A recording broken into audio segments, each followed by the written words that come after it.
तो सावधान इंडिया।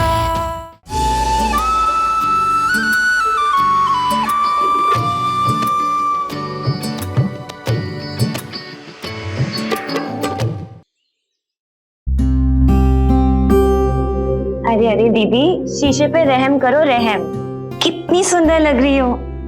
अच्छा बताना, एंगेजमेंट में ये पहन लूं कैसी लगेगी? ये कहना थोड़ा मुश्किल है दीदी, क्योंकि आपके ऊपर तो सारी साड़ियां अच्छी दिखती है। मैं आपके लिए हर्बल फेशियल लाई हूँ, 100% नेचुरल इंग्रेडिएंट। आपका फेशियल तो मैं ही करूंगी। मैं अभी बना के लाती हूँ।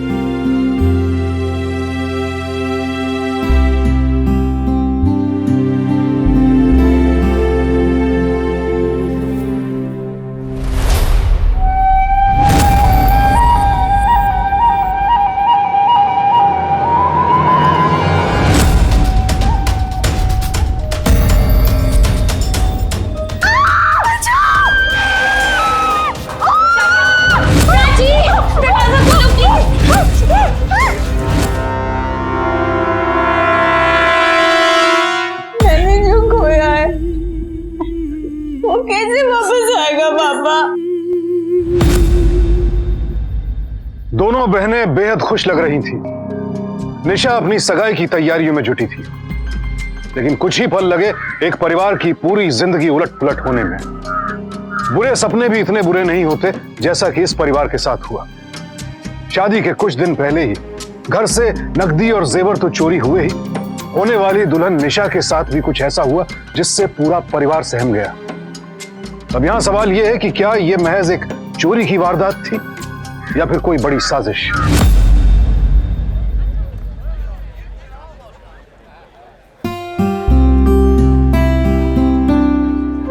ये लो मैडम, तुम्हारा चांस है। Excuse me waiter. Yes sir.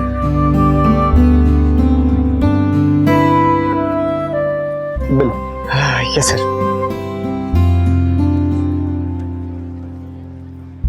Excuse me sir, excuse me sir, ये आपने 60 रुपीज ज्यादा दे दिए थे। आपका यस कोई नहीं, ये तुम्हारे लिए टिप है। नहीं सर, सॉरी सर, हमारे यहाँ टिप अलाउड नहीं है। दोबारा आइएगा सर। Thank you. हाँ, बड़े मजे चल रहे थे। हाँ, देख के नहीं दौड़ सकते? क्यों भाग रहे थे उसके पीछे? अरे वो 60 रुपीज छोड़ के चले गए थे तो उनको वापस करने गया था। हाफ मैराथन दौड़ने की क्या जरूरत थी 60 रुपीज के टिप के लिए? बात 60 की और 60,000 रुपीज की नहीं है, बात एथिक्स की है। उनके पैसे थे तो मैं रखकर क्या करता? मुझे मेरी सैलरी मिलती है। तुम दिन भर काम करते हो, पढ़ाई का नुकसान नहीं होता? होता है, लेकिन और कोई ऑप्शन नहीं ना। मुझे कम से कम 5 से 6 लाख रुपए इकट्ठे करने हैं अपनी MBA की स्टडीज के लिए। प्रियंका, घर जाओ। पर दीदी, मैं तो सिर्फ असाइनमेंट के लिए हेल्प। कहा ना घर जाओ। सुनो तो निशा, नेहा, तुम बीच में मत बोलो। और प्रियंका, तुम घर जाओ, मैं तुमसे वहां बात करूंगी। मेरा नहीं, कम से कम अपने चाचा चाची का ही सोच लेती। घर जाओ।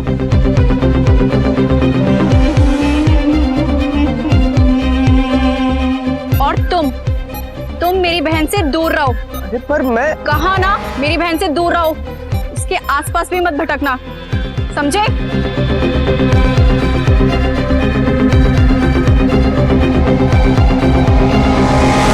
मम्मी, मैं आपको ये बात नहीं बताना चाहती थी, पर शायद मेरी बात का कोई असर हो भी नहीं रहा।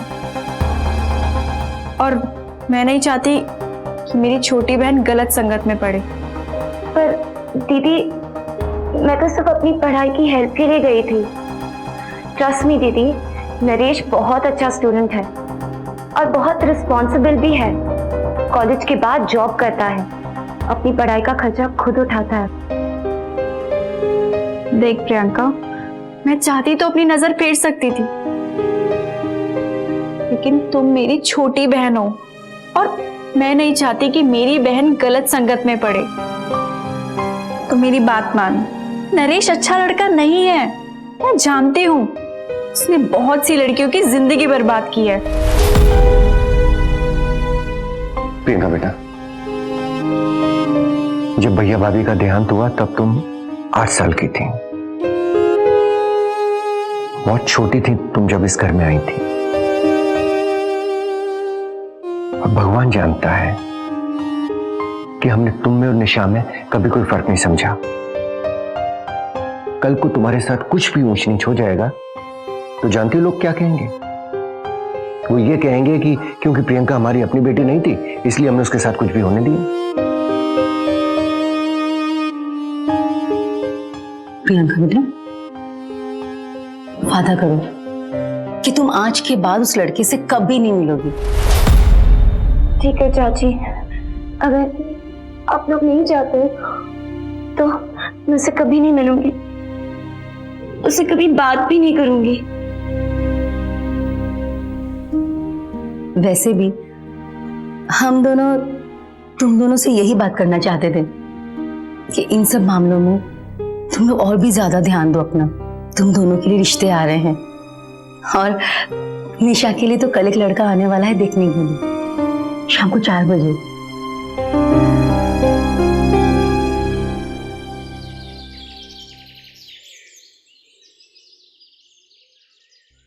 ओफो, लड़के वाले आ गए। निशा जल्दी खड़ी हो, उठ उठ। अरे बस 2 ट्रे मिनट पकड़। चाची, मैं निशा को तैयार कर दूं। जल्दी। हाय, कितनी प्यारी दिख रही हो दीदी। लड़के वाले देखते ही हाँ कह देंगे।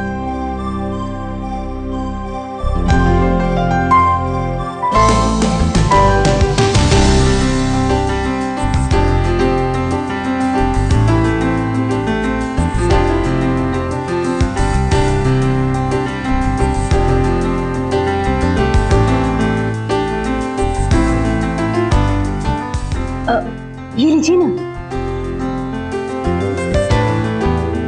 चाय तो बहुत टेस्टी बनी है और गुजिया तो उससे भी टेस्टी। तुमने बनाया बेटा? नहीं नहीं, दरअसल ये समोसे और गुजिया हमारी छोटी बेटी प्रियंका ने बनाया। हाँ मैंने बनाया है, पर दीदी ने ही तो सब कुछ सिखाया मुझे। हमें तो लड़की पसंद है और हमारे बेटे को भी। क्या कहते हैं आप? हाँ जी बिल्कुल। तो ठीक है, अगले सप्ताह सगाई की तारीख पक्की करते हैं। क्या कहते हैं आप? अब हम क्या कहेंगे, जो आपने तय कर दिया वो ठीक है, फाइनल है। क्यों जी? जी जरूर।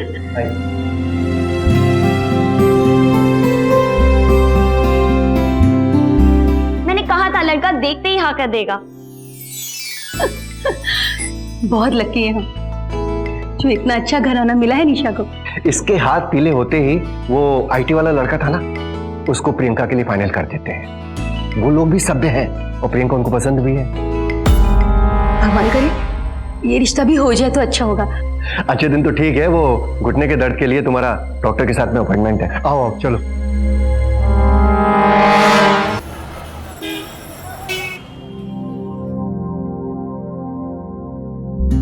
अरे अरे दीदी, शीशे पे रहम करो रहम।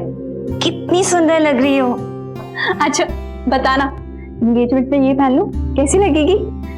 ये कहना थोड़ा मुश्किल है दीदी, क्योंकि आपके ऊपर तो सारी साड़ियाँ अच्छी दिखती है।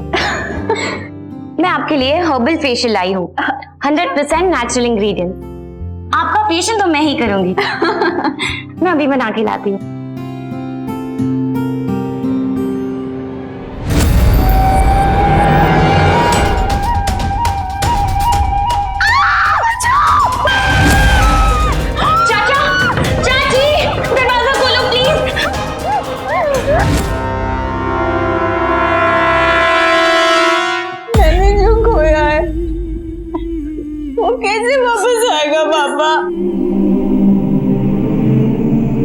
एक तरफ तो इंसान चांद और मंगल पर घर बनाने की बात कर रहा है, और वहीं दूसरी तरफ ऐसे लोग भी हैं जो समाज, शर्म और संस्कार की आड़ में अपने ही हक के लिए लड़ने से कतराते हैं। आज भी न जाने कितने परिवार ऐसे हैं जो बलात्कार जैसे घिनौने जुर्म की रिपोर्ट नहीं लिखवाते।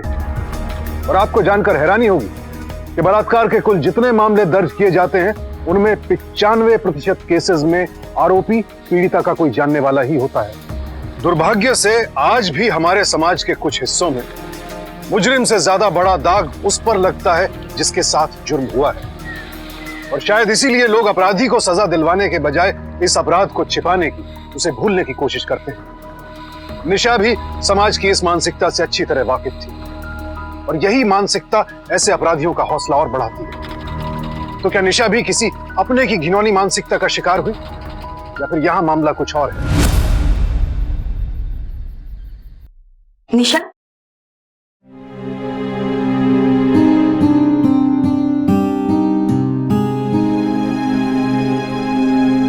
बेटा कहाँ जा रही है तू? मंदिर जा रही हूँ माँ। अरे पर जाने दो उसको।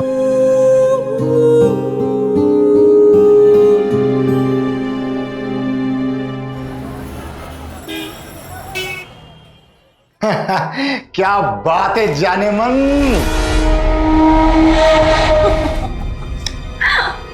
माय गॉड,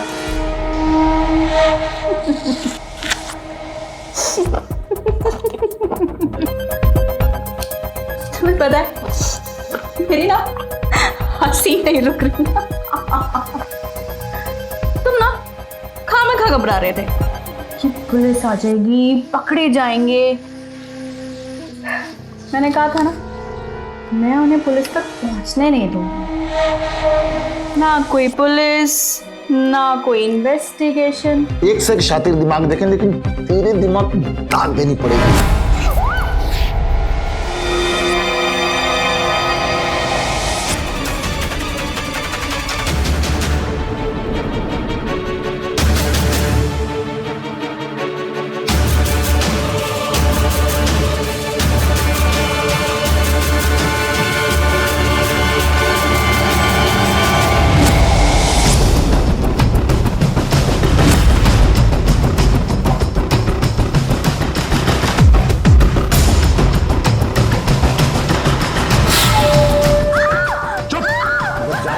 जान से मार डालूंगा।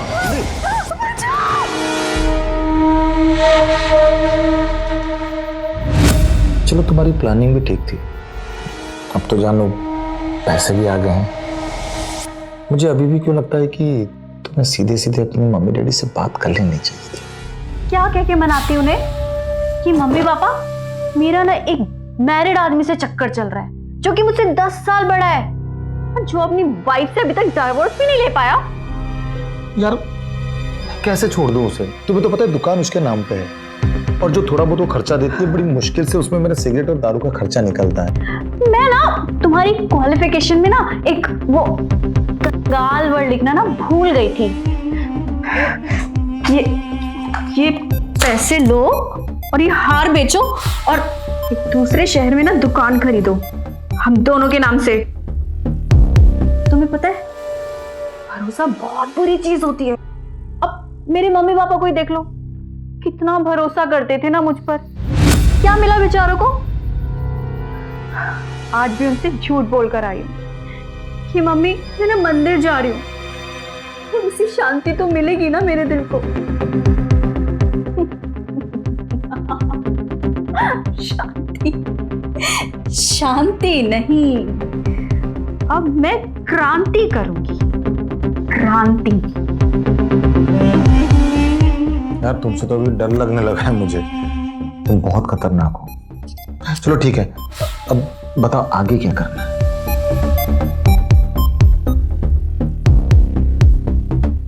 ये क्या कर रही है तू? तो अपना हिस्सा ले लिया? तुम्हारी सोचना छोटी की छोटी ही रहेगी हमेशा।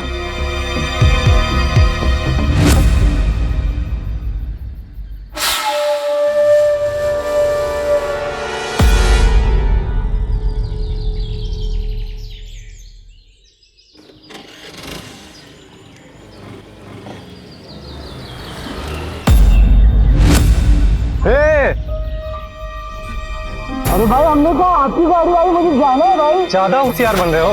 अरे देखिए हाथ मत लगाइए।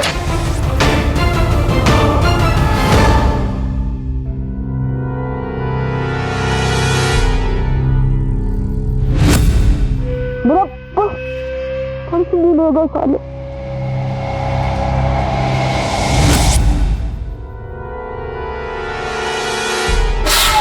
सिद्धार्थ, बंदे ने आपका काम कर दिया है।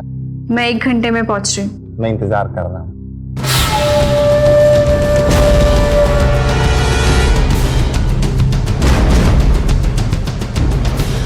ये फालतू के पंगे करने की हमें जरूरत ही नहीं थी। तुम्हारे घर से चुराए गए माल से हमारा काम हो रहा था। उतने पैसों में दुकान मिल रही थी हमें। तुम हमेशा छोटा ही सोचोगे ना। पहली बात, मैंने कोई चोरी वोरी नहीं किया है। ये मेरा ही पैसा है। एक लौती लड़की हूं मैं अपने माँ बाप की। मेरे माँ बाप का जो है वो मेरा ही तो होगा। और सब कुछ मेरा होना चाहिए भी था।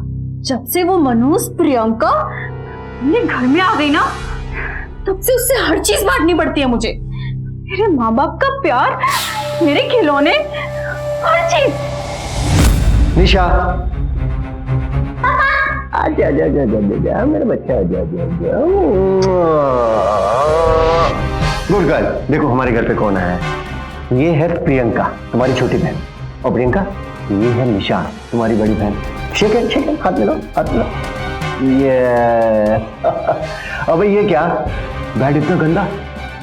अरे भाई, प्रियंका आज से तुम्हारा रूम शेयर करेगी, इसलिए साफ करो सब कुछ। है हाँ? मम्मा, आपने बुलाया? आओ देखो मैं तुम्हारे लिए क्या लाई। आओ बैठो। ये देखो कितना सुंदर है ना, ये तुम्हारे लिए। वाओ। और ये तुम्हारे लिए। बहुत अच्छा लगेगा तुम पे। वाह निशा, देख तो प्रियंका पे कितना खिल रहा है ये।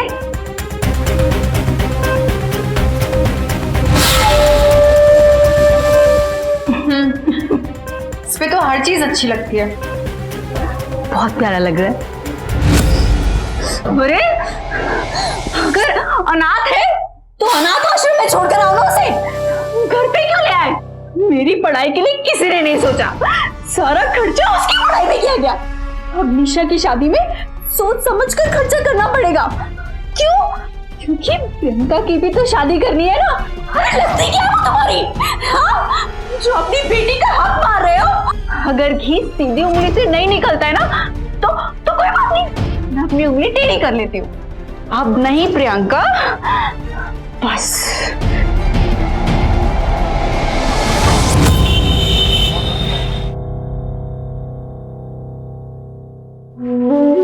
आओ निशा बेटा, तुम्हारे कौन कौन से दोस्त हैं, किस किस को कार्ड भेजना है? पापा, मुझे किसी दोस्त को नहीं बुलाना। क्या मतलब? बेटा तुम्हारी शादी है, कार्ड्स तो भेजने पड़ेंगे ना।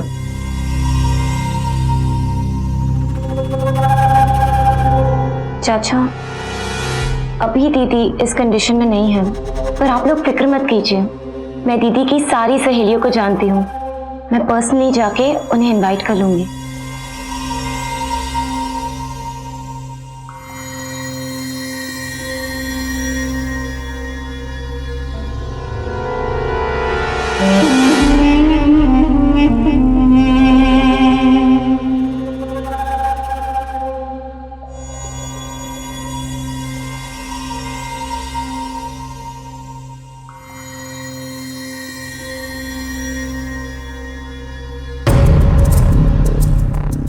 दीदी, मैं आपके लिए दूध लाई हूँ।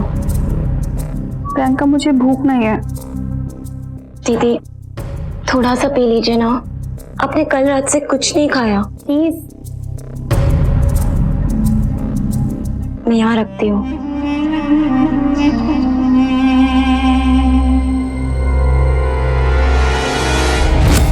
अब तो मुझे बहुत लगी है।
ये हमारे घर में तो कोई आया नहीं। ये पर्स किसका है?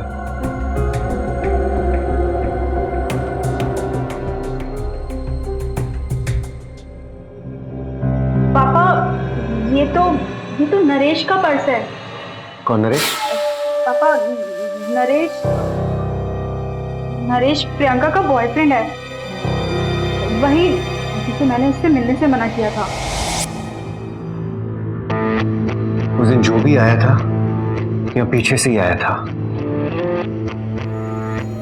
कहीं वही तो नहीं है? पर वो ऐसा क्यों करेगा? पापा, उसे पैसों की सख्त जरूरत थी और मैंने उसे एक दो बार प्रियंका से मिलने से मना भी किया था, और वो इसी वजह से मुझसे नफरत भी करता है। पर इतनी सी बात के लिए इतनी बड़ी हरकत। यही हुआ होगा ना, पर्स उड़ के तो यहां पहुंचा नहीं होगा, भागते समय उसकी जेब से निकल के गिर गया होगा।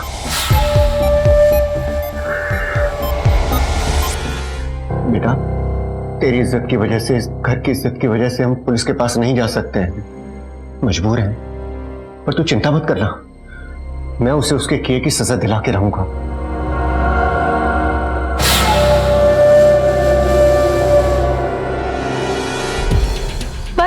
पर पापा, वो तो कभी हमारे घर आया नहीं।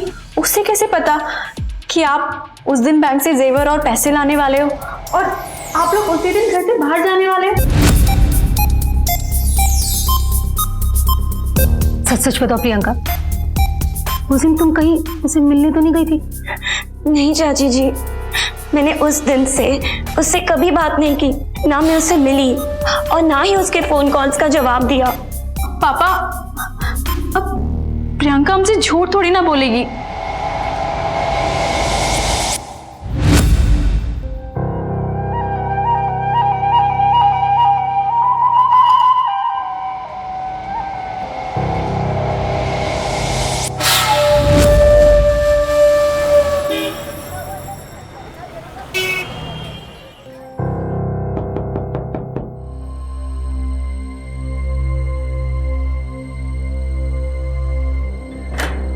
कैसे कर सकते हो तुम इतना गिरा हुआ काम? मैंने तुम्हें क्या सोचा था और तुम कैसे निकले? क्या हुआ है और क्या किया है मैंने? बनने की कोशिश मत करो नरेश।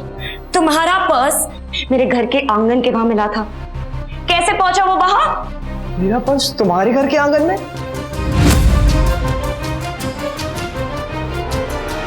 यही तो मैं जानना चाहता हूँ कि मेरा पर्स तुम्हारे घर के आंगन में कैसे पहुंचा। मैं बताती हूँ कैसे पहुंचा।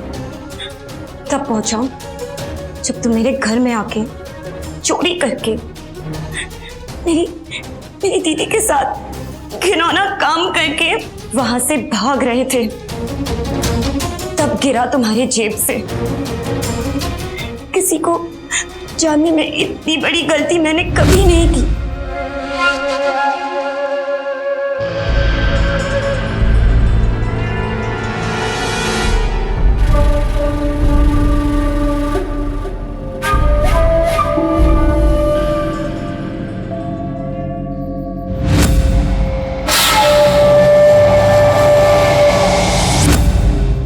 तुम्हें मुझ पे विश्वास नहीं है ना?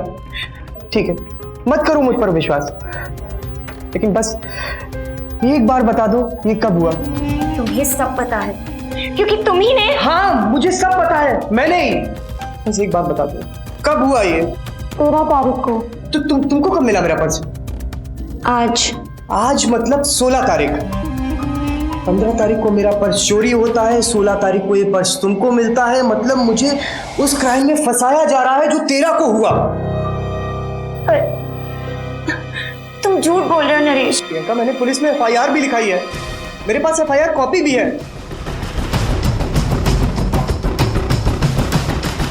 ये खुद ही सोचो प्रियंका, मैं तुम्हारे घर में चोरी करूंगा? जो इंसान किसी से 1 रुपया उधार तक नहीं लेता वो तुम्हारे घर में चोरी करेगा? मुझे कुछ समझ में नहीं आ रहा। मैं नहीं जानती क्या सच है क्या गलत। मुझे सिर्फ इतना पता है कि मेरी दीदी मेरे परिवार के साथ किसी ने बहुत बुरा किया है, और अगर वो तुम नहीं हो तो फिर और कौन है?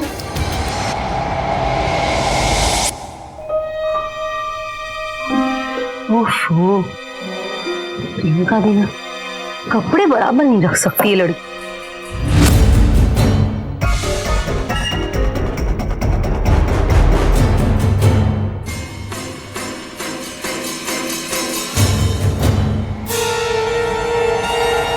निशा, निशा, क्या हुआ मम्मा? आप इतनी जोर से क्यों चिल्ला रहे हो? Oh my God! ये गहना? पर नहीं नहीं, ऐसा नहीं हो सकता। प्रियंका ऐसा नहीं कर सकती।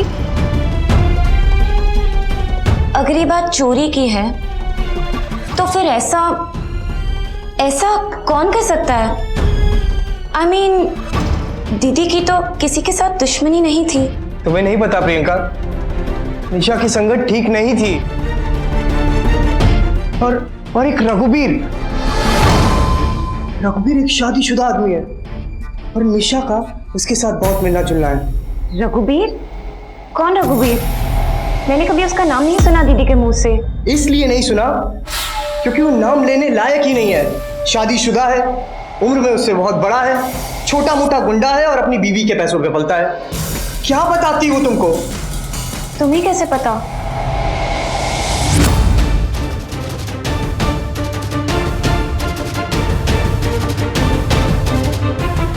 और अभी तक पुलिस क्यों नहीं आई मुझे अरेस्ट करने? क्योंकि हमने रिपोर्ट नहीं लिखवाई। चाचा कह रहे थे लेकिन दीदी ने मना कर दिया। मुझे अपनी फिक्र नहीं है प्रियंका, क्योंकि मेरे पास मेरी बेगुनाही के सबूत हैं। मुझे तुम्हारी फिक्र। जो मुझे फंसाने की कोशिश कर रहा है वो कोई साधारण चोर नहीं हो सकता। वो मेरे और तुम्हारे रिश्ते के बारे में अच्छी तरह से जानता है। किसी की शक्ल सूरत देखकर उसकी सोच को जान पाना बेहद मुश्किल काम है। निशा ईर्ष्या की शिकार थी। एक अच्छी बहन और बेटी के रूप में पेश आने वाली निशा प्रियंका के लिए अपने दिलो दिमाग में इतना जहर लेकर बैठी है, इसका अंदाजा ना तो उसके माँ बाप को था और ना ही खुद प्रियंका को। राजेंद्र और निर्मला ने अपनी भतीजी और बेटी के बीच कभी कोई फर्क नहीं रखा, लेकिन निशा की इनसिक्योरिटीज ने इतना बड़ा रूप ले लिया है कि वो अपने ही परिवार को अपनी साजिश का शिकार बना बैठी है। क्या प्रियंका नरेश की बातों पर यकीन करेगी?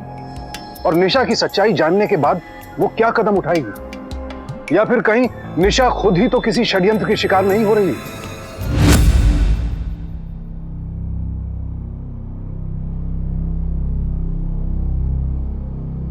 प्रियंका,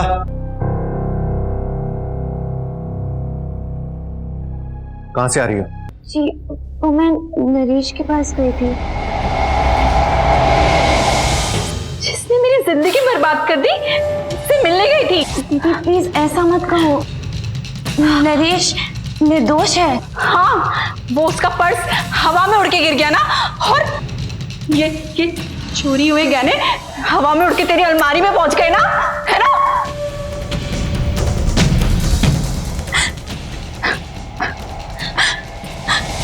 प्रियंका, तुझे इस घर में क्या कमी रह गई थी जो तूने ऐसा किया? क्यों है तुझे मुझसे इतनी नफरत? अपने बॉयफ्रेंड के साथ मिलकर मेरे साथ। पापा तुझे कितना प्यार करते हैं, क्यों किया तूने ऐसा?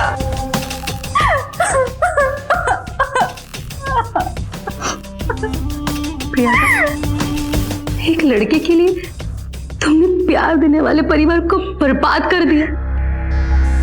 प्लीज चाची, प्लीज चाचा, मेरा विश्वास कीजिए। ये जेवर मेरी अलमारी में कैसे पहुंचे मुझे नहीं पता। हाँ, बोल देना, मैंने रखे। मैं आप सबको खुद से भी ज्यादा प्यार करती हूँ। मुझे नहीं पता ये सब क्या हो रहा है, पर मेरा विश्वास कीजिए। इस घर की खुशी के लिए मैं अपनी जान तक दे सकती हूँ।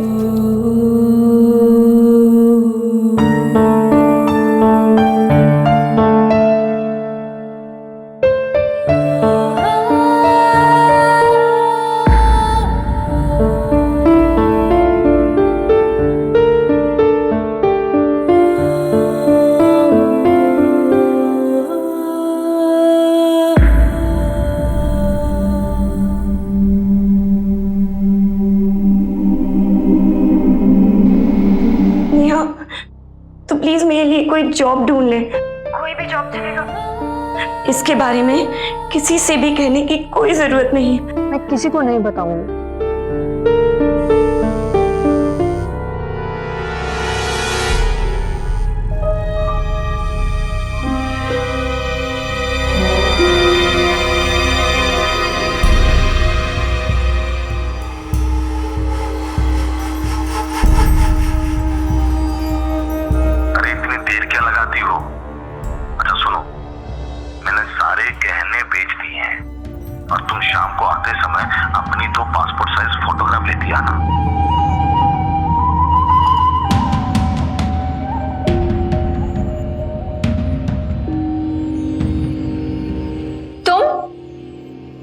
गई नहीं यहां से? कितनी बेशरम हो तुम, या फिर हम सबकी जान लेकर जाने का इरादा है?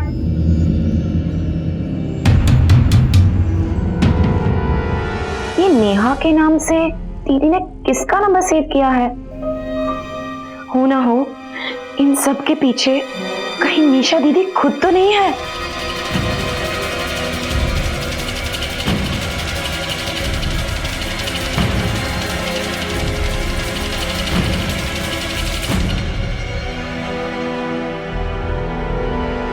उठाओ और उसको लेके आओ हमारे पास, फिर हम देखते हैं उसको क्या करना है। अरे लेके आओ यार, तुम कैसा नहीं लेके आओगे तुम? क्या है? देख रहे नहीं, हम फोन पे बात कर रहे। हाँ बोलिए सर। मैंने आपके पास कुछ दिन पहले मेरे साथ हुई मारपीट और सर पर्स चोरी की रिपोर्ट दर्ज कराई थी, कुछ पता चला क्या सर? क्या नाम है तुम्हारा? सर नरेश।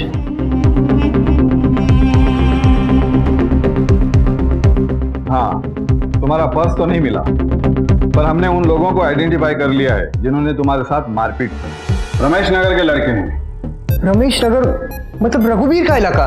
कौन रघुवीर? सर मेरा वॉलेट किसी एक घर में देखा गया है सर। मुझे ऐसा लगता है कि वॉलेट चोरी होने से कहीं ज्यादा बड़ी बात यह है कि मुझे किसी प्लान के तहत फंसाया जा रहा है सर।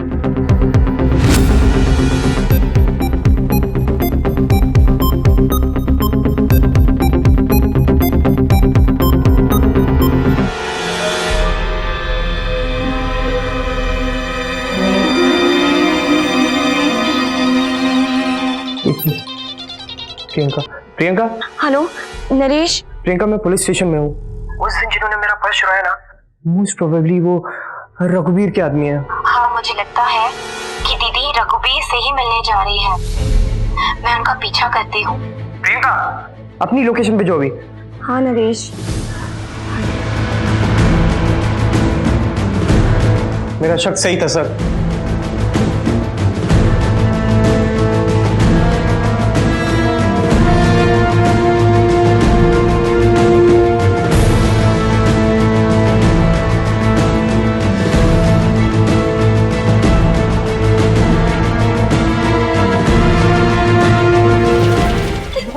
चढ़िए तुझे क्या लगा कि मैं अपना फोन नहीं चेक करूंगी?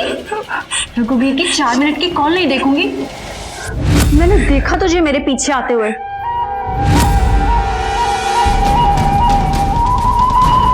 तू चाहती क्या है? हाँ, बचपन से लेकर आज तक मैंने तुझसे हर चीज बांटी, लेकिन अब नहीं, बहुत हो गया। तुझे मेरी और मेरी मम्मी पापा की जिंदगी से बाहर निकालना चाहती थी, लेकिन तुझे पता है अब ना तुझे इस दुनिया से ही बाहर निकलना होगा।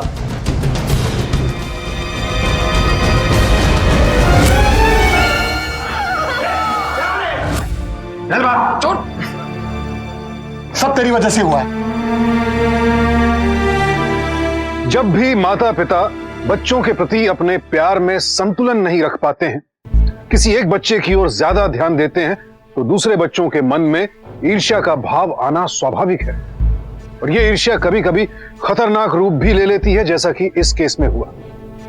घर में चाहे नए बच्चे का जन्म हो या फिर किसी बच्चे को गोद लिया जा रहा हो, माँ बाप की पहली जिम्मेदारी यह है कि बड़े बच्चों को कभी भी यह एहसास ना हो कि नया मेहमान माँ बाप से उनके प्यार को बांटने आया है, बल्कि उन्हें यह विश्वास दिलाइए कि उनके प्रति आपका प्यार अब भी वैसा ही है जैसा पहले था। बल्कि नए मेहमान के आने से तो घर में प्यार और बढ़ेगा, बटेगा नहीं। राजेंद्र और निर्मला ने तो कभी सोचा भी नहीं था कि उनका प्रियंका को अपने परिवार में शामिल करना निशा को तकलीफ भी पहुंचा सकता है। निशा बचपन से ही इनसिक्योरिटी यानी कि असुरक्षा की भावना की शिकार थी, लेकिन उसके माँ बाप को इसका अंदाजा ही नहीं था। ईर्ष्या से पीड़ित निशा अच्छे बुरे का होश खो बैठी और अपना बदला लेने के लिए एक के बाद एक ऐसे रास्ते इख्तियार करती चली गई जिनसे उसने अपने परिवार को तो नुकसान पहुंचाया ही, खुद कानून की नजरों में भी वो गुनहगार बन गई। प्रियंका की पारखी नजरों ने अपनी चचेरी बहन के षड्यंत्र को भांप लिया और उसने डरकर नहीं, डटकर असली गुनहगारों को कानून के हवाले किया। रघुवीर और निशा को हिरासत में ले लिया गया और फिलहाल यह मामला न्यायालय में विचाराधीन है। इसीलिए ईर्ष्या के दानव से रहें सावधान इंडिया, डर कर नहीं, डटकर।